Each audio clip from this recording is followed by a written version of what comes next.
My biggest highlight is to be on stage and do those wonderful roles. There's one particular big role that I did when I was 19, and I have a very lovely memory. It's Mary Vezzera in Mayerlin from Kenneth Macmillan. I have a very nice memory about it because it was one of my biggest roles when I was 19. Can you imagine when you're 19 to do the principal role in Mayerlin, you know?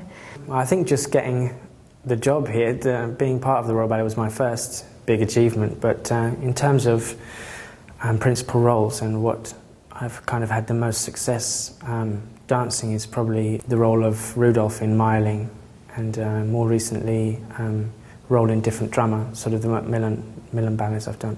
It's difficult to pick just one thing as a highlight. There are many great performances. I truly loved the performances I shared with Jonathan Cope of Mayerling, and you know, some amazing swan legs with Carlos Acosta.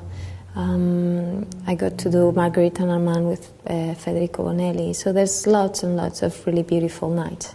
Sometimes the smallest achievement, just maybe achieving something technical or getting on in a ballet that you didn't think you'd be able to achieve technically, and certain ballets on certain stages, you know, performing at the Metropolitan Opera House, performing in Australia, with, you know, the company that I would call probably more my own because I'm Australian.